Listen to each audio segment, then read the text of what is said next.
शाळेवर साफसफाईसाठी आलेल्या बाईला बघून सरांचं मन भटकलं.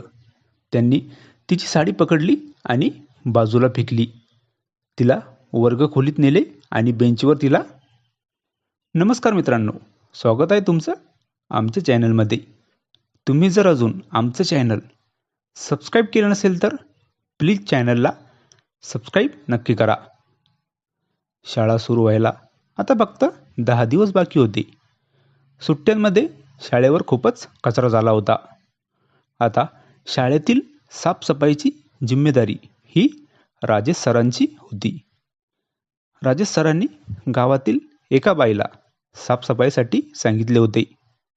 एका दिवसानंतर ती बाई शाळेवर साफसफाईला येणार होती.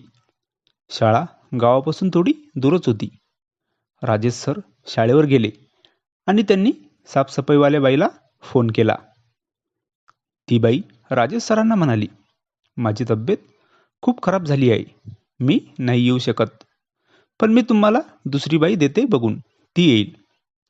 राजेश सर आता शाळेवर दुसऱ्या बाईची वाट बघत बसले होते. दुसरी बाई आली आणि तिला बघून तर असं वाटत नव्हतं की ही बाई साफसफाईसाठी आली. ती तर चांगल्या मोठ्या घरातील बाई वाटत होती. बाई तर एकदम देखणी होती. राजेश सर तर तिला बघून म्हणाला, तुम्ही आला आहात का साफसफाईसाठी? ती बाई म्हणाली, हो मी आले आहे. राजेश सर त्या बाईला म्हणाला, तुम्ही तर खूपच देखणे आहात, मग हे असं साफसफाईचं काम का बरं करताय? ती बाई म्हणाली, माझा नवरा खूप व्यसनी आहे, घरी काहीच आणत नाही, मग मलाच काम करावं लागतं, तेव्हा घर चालतं.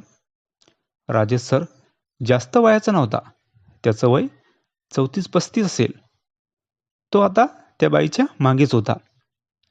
झाडू मारत असताना ती खाली वाकली. राजेश सर तिच्यासमोर खुर्चीवर बसले होते. त्यांची नजर आता त्या बाईवरून हटेना. तिला राजेश सर कधी मागून बघायचा तर कधी तिच्या समोर बघायचा. ती बाई राजेश सरला म्हणाली, सर तुम्ही कधी माझ्यासारखी देखणी बाई बघितली नाही का? राजेश सर म्हणाला, नाही ना, तू तर खूपच देखणी आहे, मला तर असं वाटतं की तुझ्यासोबत. राजेश सर त्या बाईला आता काही पण बोलत होता. ती बाई राजेश सरकडे बघून हसत होती. तिच्या हसण्याने राजेश सरला वाटलं की आता ती नकार देणार नाही. ती झाडू मारत राजेश सर समोर आली. समोर येताच तिचा पदर खाली पडला. राजेश सर तिच्याजवळ गेला आणि त्याने तिची साडी पकडली आणि तो ओढू लागला.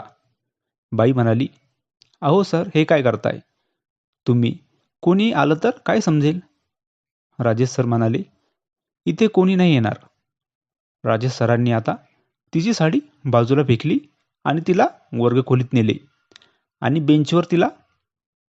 त्यांची आता दुसरीच साफसफाई सुरू झाली होती.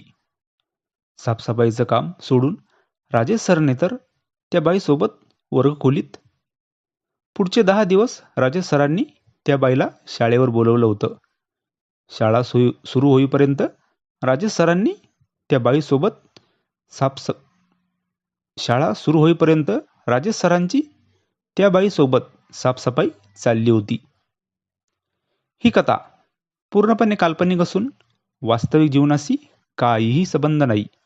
ही कथा फक्त मनोरंजनासाठी आहे. मित्रांनो, कथा आवडल्यास चॅनलला सबस्क्राईब करा. धन्यवाद.